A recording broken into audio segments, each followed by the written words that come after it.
My grandfather's odd tale. My grandparents risked their lives immigrating to the United States in the 60s to escape persecution by the communists. My entire family jokes about how my grandmother has always been some kind of Buddhist sage, but my grandfather has always been more Western. I recently went to visit them. As their favorite grandchild and the only one able to speak Chinese, the whole family has agreed that they would pass down their stories and some family secrets onto me. It's not like my idiot cousins care about them, and my brother is busy with college. As an avid/x/lurker, I thought it would be appropriate to post a very creepy story that my grandfather shared with me. I won't be sharing any family secrets or anything, that's for me to keep to myself. However, I will be providing you all with enough information to understand the context of the situation that they were in. It's a bit of a long one, and it's a little far-fetched, but I will be writing this in a way that makes sense to all of you. This is one that's always stuck, and we've never had any answers for it. I'll try as best I can not to dramatize it or add anything unnecessary. My grandfather was the youngest son of a doctor in a rural farming village in Fujian. For the purposes of this story, I'll call him by the Christian name that he took, Justin. The terrain here was and still is dense with forests and tall grass, and the air was humid and thick.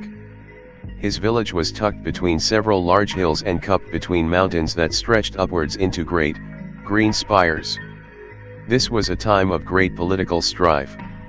Dispersed fighting between warlords and rivaling political factions dragged every person into the conflicts. He, being a young boy, was expected to secretly deliver messages for the burgeoning communist forces in the region. Please don't judge him for this, it was a very different time and the factions were constantly at odds.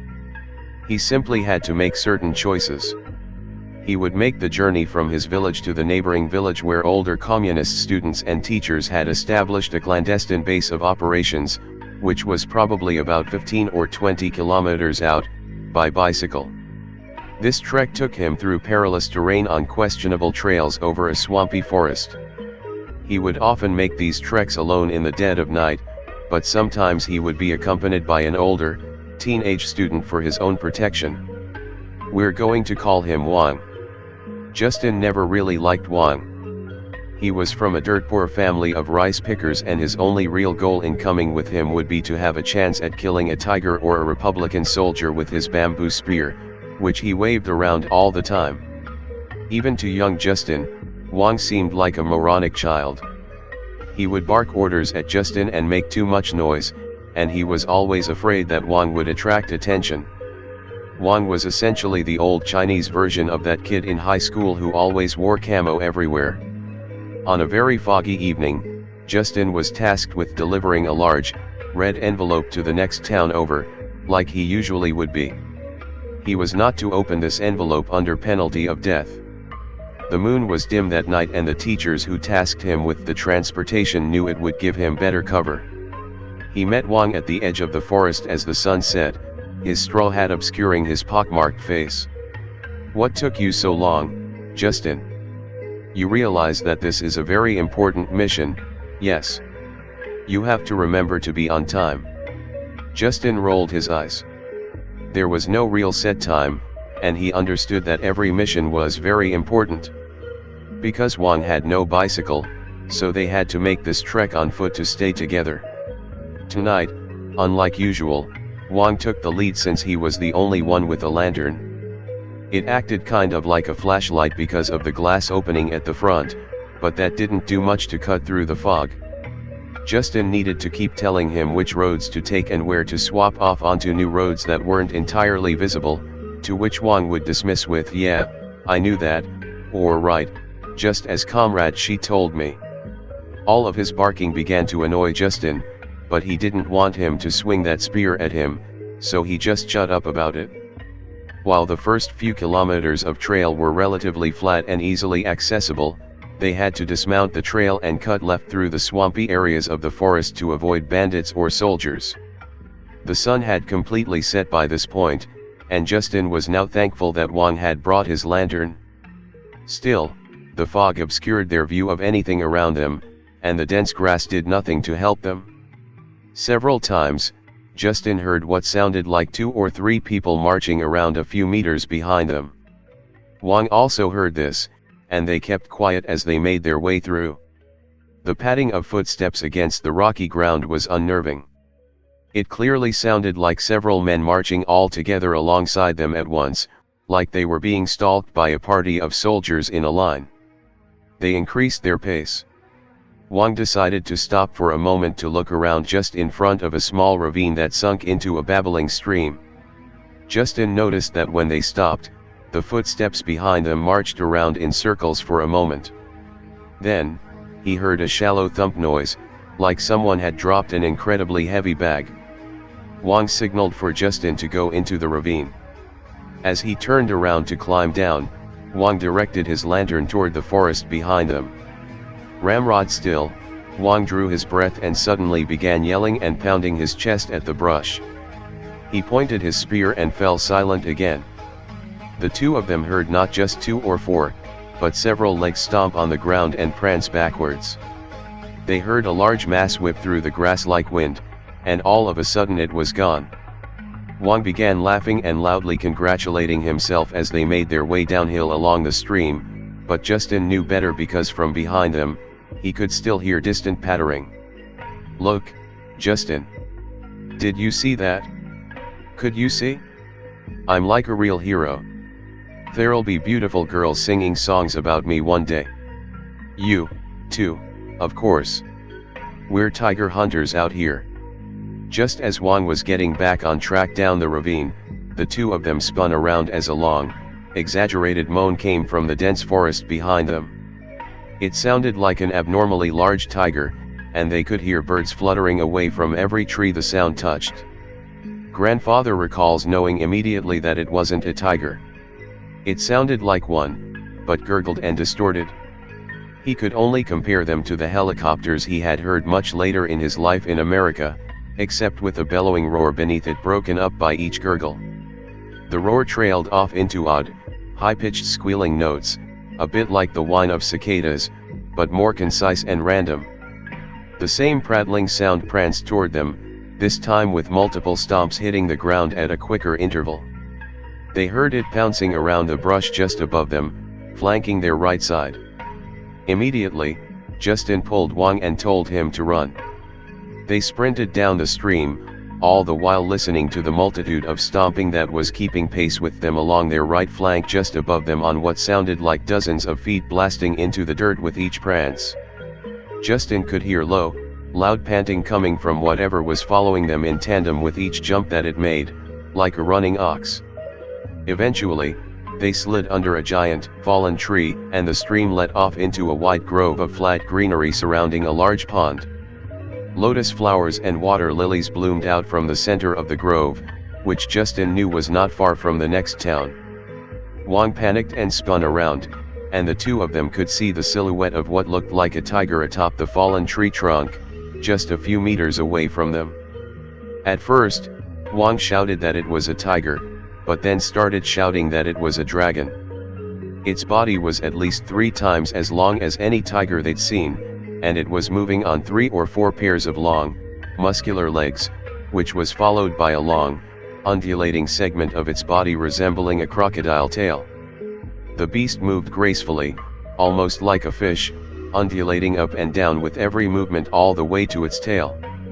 It seemed to stand head and shoulders above Wang, who was actually tall for his age. Its head was enormous, and it crept toward them with loud stomps. It let out the same long, gurgling moan, except at a much higher pitch. Wang cried out and jabbed at it with his spear. Justin backed up, ready to sprint right around the grove and toward the main road. Wang was crying as the creature made tiny snaps at him, now fixated on his spear. Justin could see their silhouettes in the fog as the beast backed him into the water, crouched and ready to tackle him. Even from this position, it came up to Wang's waist. Justin then picked up a handful of mud and threw it at the long, strange creature. It stopped for a moment and shook its head around, groaning in an agitated way, and Wang jammed his spear toward its head. At this point, Justin spun around and began running around toward the road. A high-pitched screech filled the air, and Wang made a mad dash into the swampy water. He was clearly trying to swim, but the water was too low for that, and the roots of the vegetation and flowers were snagging on his legs. Justin came to the water's edge and reached out for Wang's hand. While he did this, he saw the large, black mass dip headfirst into the water and disappear. Wang almost reached Justin when he sunk very deep into the mud, to the point that his shoulders were peeking out of the water. He was crying and begging Justin to pull him out. Justin was a small child, though, and could hardly pull Wang against the weight of the mud and water. Wang had nearly gotten his hips out of the water when, suddenly, Justin felt his hand yank back violently from his grasp, and Wang was dragged back toward the water. He shrieked and cried, "Justin! Please don't let him take me. Please! Do something, hurry! Please!" Wang was grabbing a small tree root and crying out, and the creature's maw was now visibly yanking at him horizontally from the water. Justin threw his bag back toward the tree line and grabbed the same root that Wang was grasping to. He began to pull it back, but Wang lost his grip and slid back into the water. Wang flailed around, and Justin saw the creature prance out toward him. Its enormous mouth crashed down on his lower back. Wang tried to scream, but it only came out as gargled howling. Justin backed up, watching the thing gnash and roll as it dragged him deeper into the grove. He tried flailing away, but he was immediately dragged back under the surface of the water. Justin immediately spun around and dragged his bag with him away from the grove. When he got to the town, the professors commended him for his bravery. He tried to explain how Wang was attacked and eaten by some kind of monster, but the men were too busy with their papers to give it any thought. The students working with the professors told him that he was making it up for more commendations. Some students supported him and said that it may have actually been a crocodile or a tiger and that Justin was just delirious. He was, after all, a small child, and small children have big imaginations. The group inevitably lost interest when the professors demanded their attention. Justin stayed the night and then was escorted back to his village with one of the local farmers on his rickshaw in the morning. Wang's family accused him of being a liar and of abandoning their son, but the local communist gangs defended him and shut the family up. The story was quickly hushed, and forgotten within the following months. Anybody reading this should take it with a heavy grain of salt. It's the recounted experiences of a 90-plus-year-old man's childhood who has been the victim of harsh circumstances his whole life. Still, he's very educated and serious, and hardly believes in half the stuff that passes on this board. He's not the man to go around touting fantasy, is what I'm saying. I know, I kind of stretched it a bit for dramatic effect, but that's how the story sounded to me, translated into English. Hope you all liked it. I'd never heard of Fujian before. It looks like a very nice place based on Google Images.